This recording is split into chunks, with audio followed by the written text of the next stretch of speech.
akan mewawancarai podcast secara langsung. Jadi kalau lain podcast kan mengundang, tapi sekarang saya mendatangi. Ini lebih menghormati.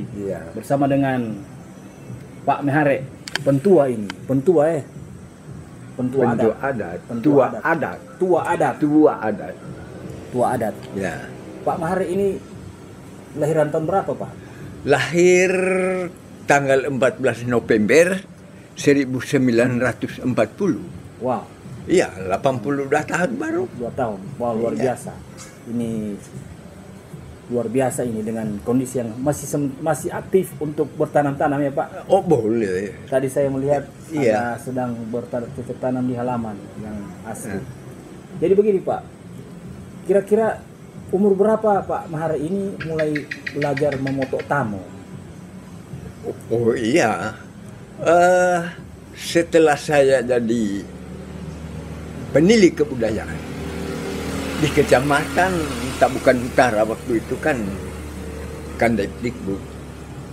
Nah, jadi saya sudah belajar memotong tamo. Yang pertama 1972, sekalipun waktu itu saya masih kepala desa di Biru, yaitu di acara pembukaan kegiatan pembuatan lapangan udara Naha. Oh begitu. Iya, yang waktu itu gubernurnya Pak HP Borang. Pertama sekali kita melakukan tahun berapa itu, Pak?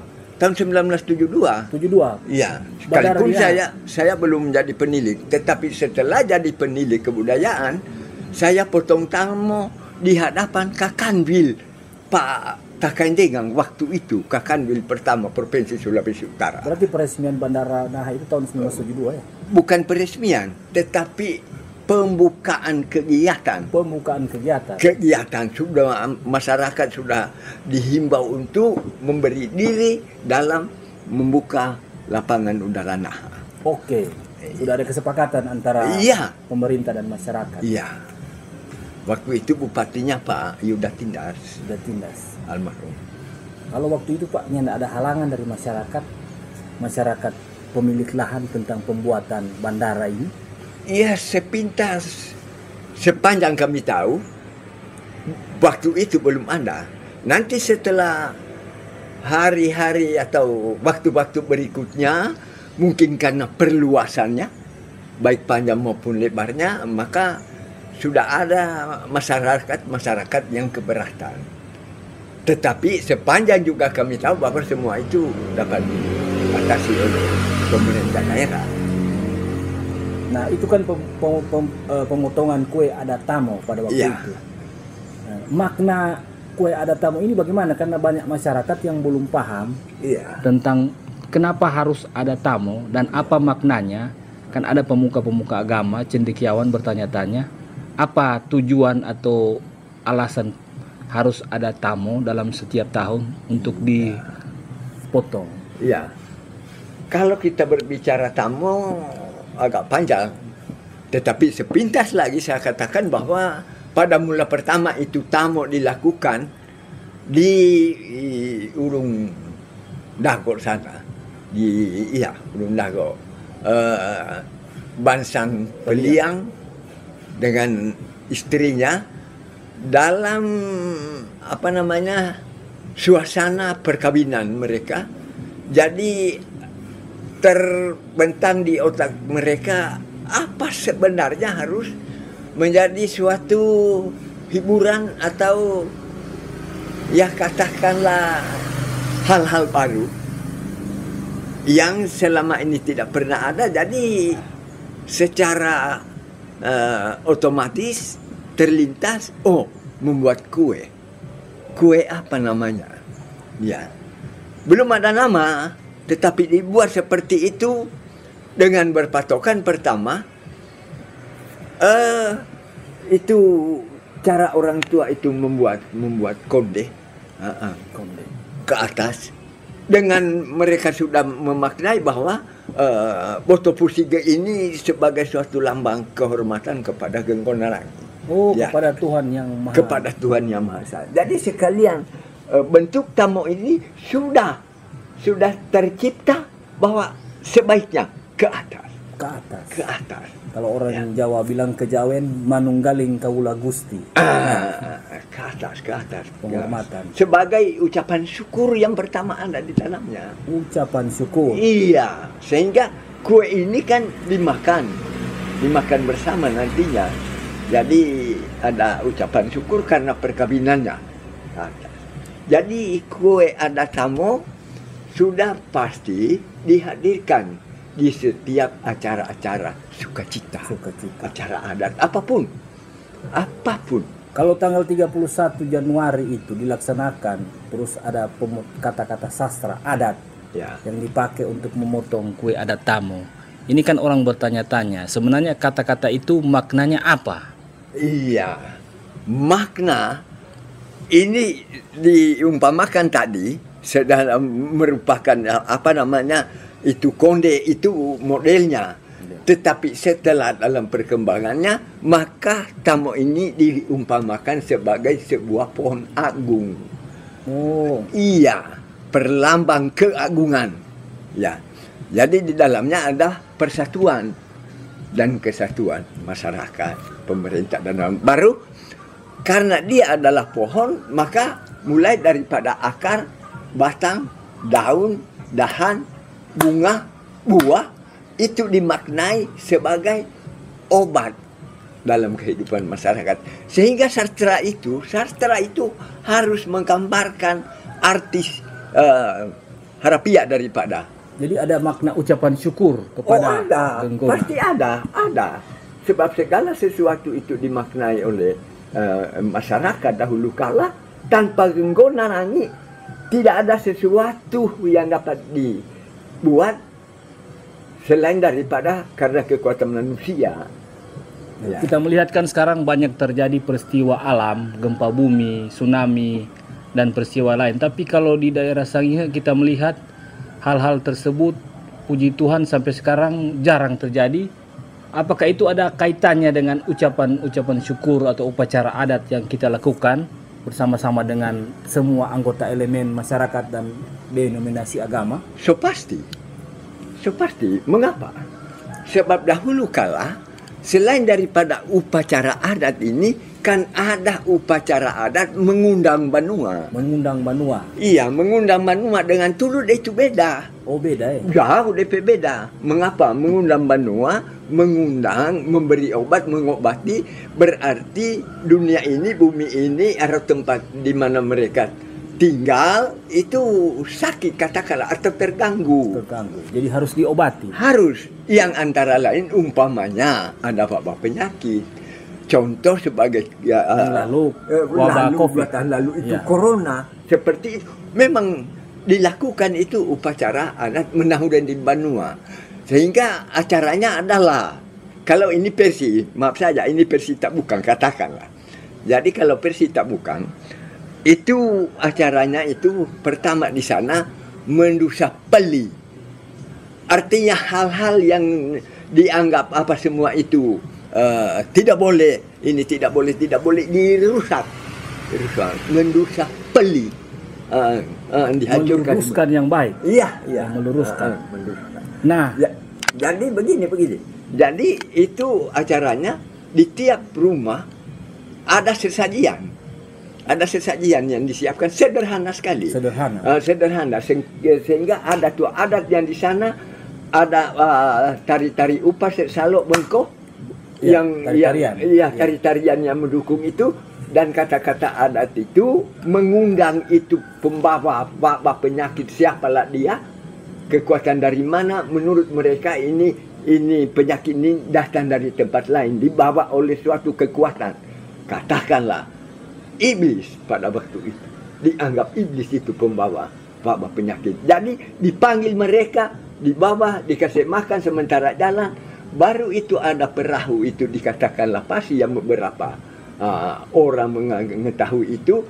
Itulah pasti berada di pantai sana. Di pantai. Bukan di bawah sama-sama. Tidak di pantai. Di pantai. Sebenarnya ini pembawa penyakit itu dipanggil, dihimbau dengan kata-kata halus. Mari kita ke sana. Mari ini makanan kamu terus. Dan diusir. Iya. Padahal setelah di pantai dipanggil, naiklah kamu di tempat ini. Dan pergilah dari sini. Itulah lapasi. Jadi seperti ibaratnya orang yang melakukan kejahatan, terus dibujuk secara baik-baik, dimuatkan dalam perahu, dan disuruh berlayar jauh. Kemanapun Anda mau pergi. Seperti itu. Tetapi turut lain. Lain. Oke. Jadi apakah ada hubungannya antara, contoh ya, pemerintahan yang dalam etika konteks politik sering terjadi pertikaian dengan kondisi alam mas adat, apakah ada hubungan? Misalnya karena kondisi pemerintah yang ada unsur politik sehingga terjadi clash.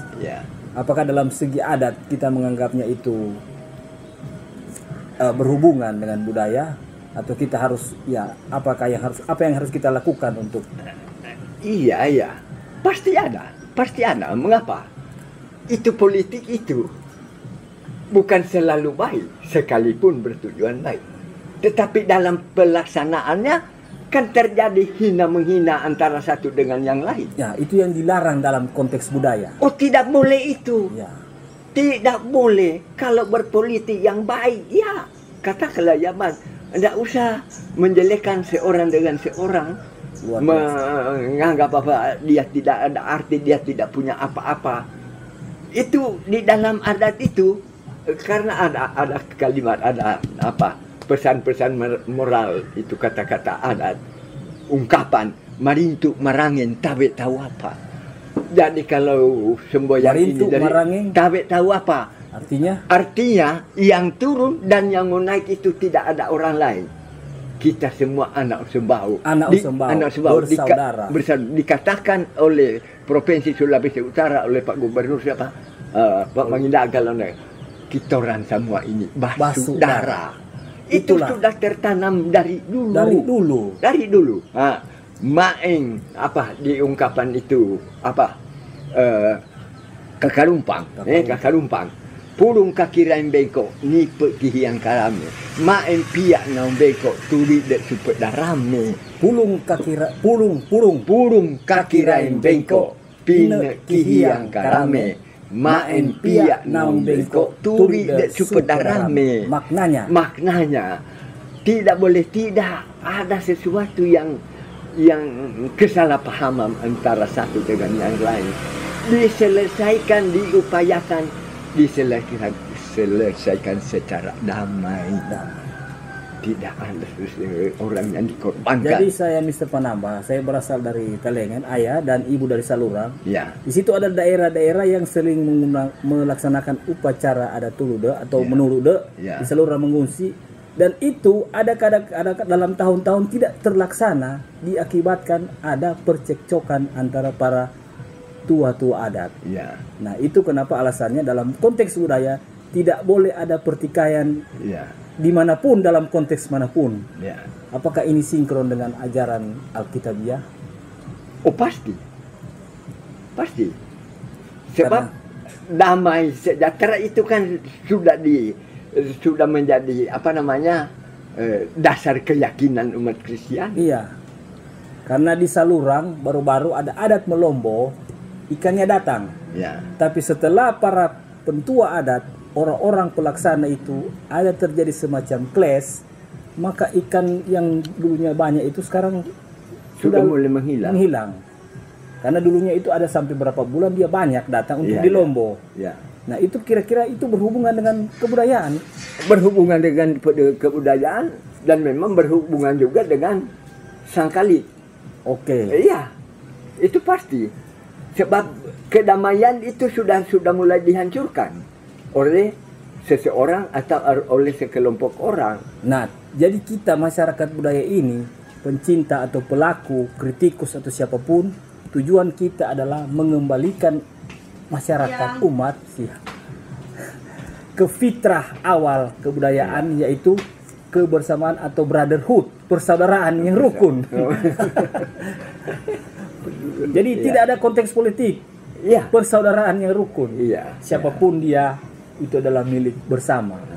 Tapi sekarang Pak, ada fenomena di Facebook, media sosial, banyak orang yang bertikai seolah-olah tidak memiliki bahasa-bahasa yang luhur.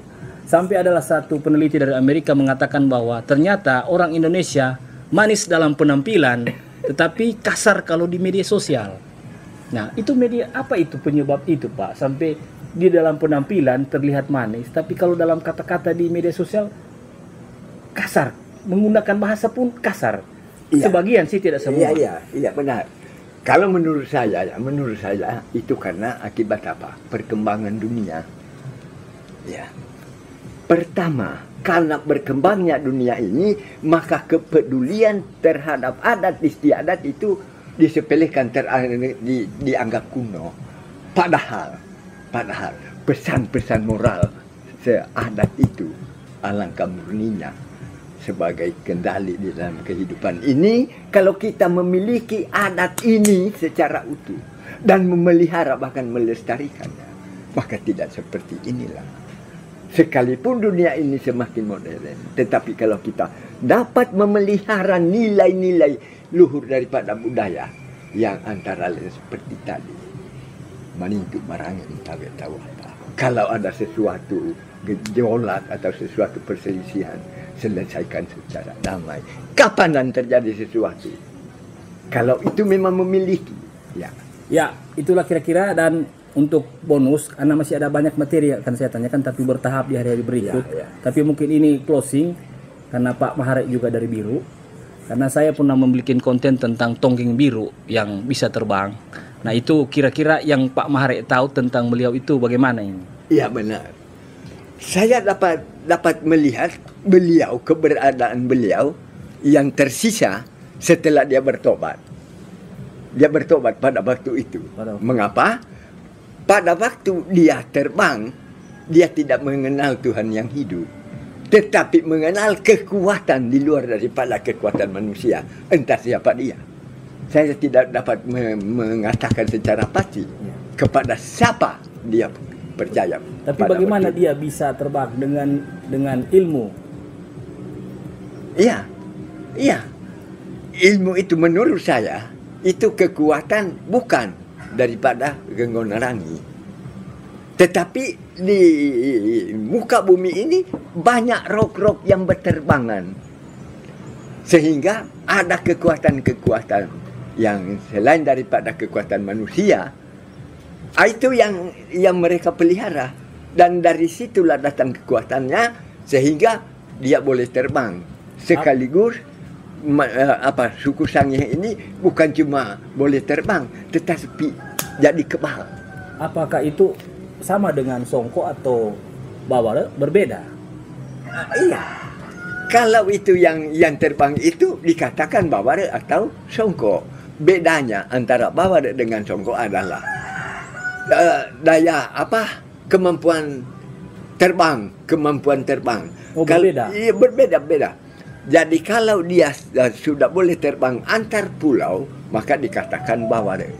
Oh, jadi kalau dia hanya di lokasi itu Songko. Sehingga ada Bawara perempuan, ada Bawara laki-laki, ada Songko laki-laki, ada Songko perempuan. Tetapi pada umumnya yang boleh jangkau antar pulau adalah laki-laki.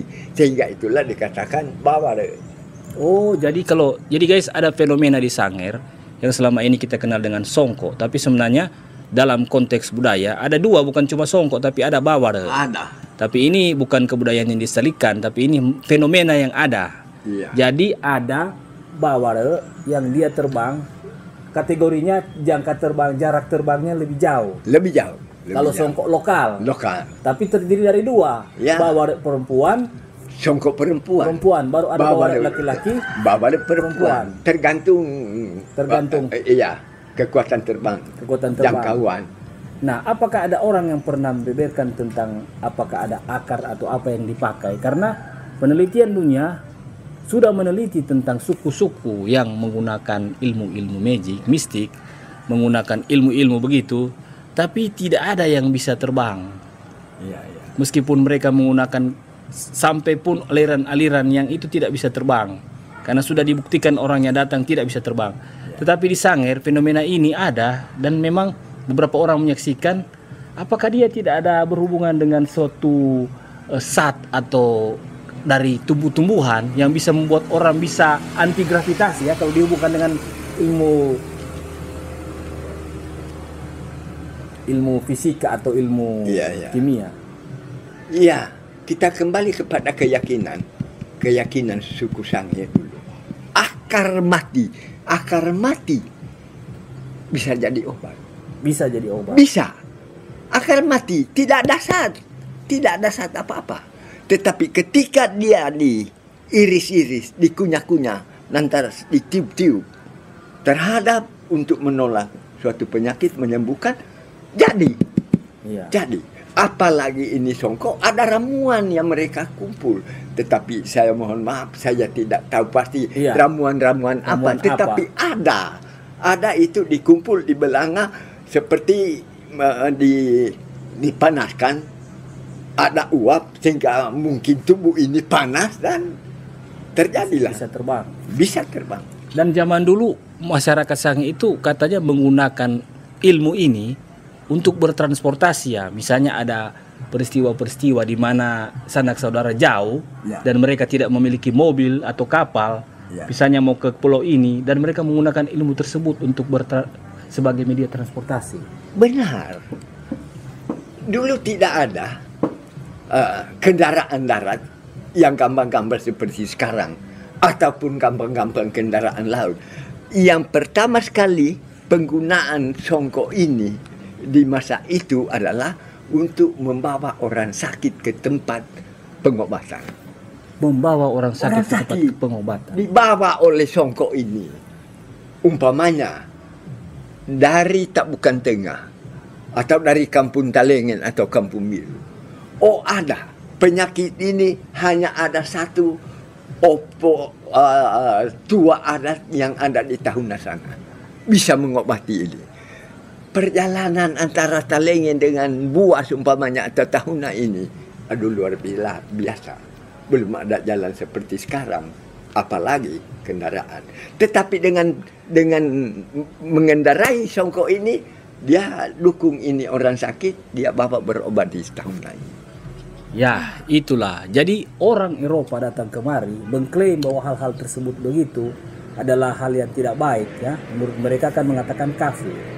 Tetapi banyak sikap yang diajarkan oleh orang-orang Eropa, sikap-sikap justru lebih parah dari sikap-sikap yang tidak baik. Contohnya mengadu domba, atau orang sekarang bilang gibah, menceritakan kejelekan orang lain supaya orang itu membenci orang tersebut. Nah, itu kan yang dilakukan oleh Belanda. Betul. Iya kan? Iya betul. Kalau menurut Profesor Dr. Maka Giansar MA almarhum, orang kafir adalah orang-orang yang mau merusak bumi ini bersama isinya. Itu kafir. Bukan songkok, bukan babar, bukan ini dan bukan itu. Tidak. Itu orang kafir. Ya. Jadi sekalipun dia menganut suatu paham agama, keyakinan apapun, tetapi sifatnya, kelakuannya itu seperti itu, menghancurkan satu, menjadikan satu dengan yang lain, kafir dia.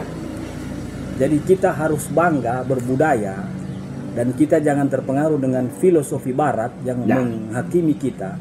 Karena sesungguhnya sekarang sudah terbukti bahwa kita berjalan dalam koridor yang baik sebagai humanisme, dan orang-orang Eropa jatuh dalam konteks pemahaman humanisme sekarang karena mereka meninggalkan nilai-nilai budaya. Atau bagaimana, Pak? Benar. Seperti yang saya katakan tadi, mengapa kita ini seakan-akan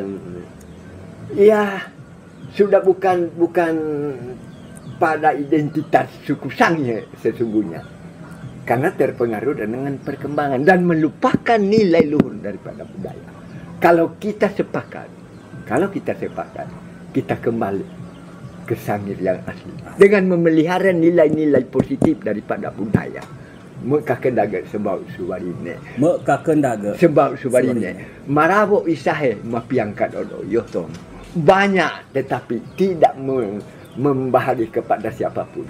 Masih lebih baik sedikit dan dibahagi kepada banyak orang. Jadi ternyata budaya itu sinkron dengan agama. Iya, pasti. Dengan agama apapun. Kalau ada orang dari luar mengatakan itu adalah cara mereka untuk melemahkan kita. Tapi budaya sinkron dengan agama, dan di mana kebudayaan kuat di situ agama berkembang dengan Pasti. baik. Benar kan? Benar.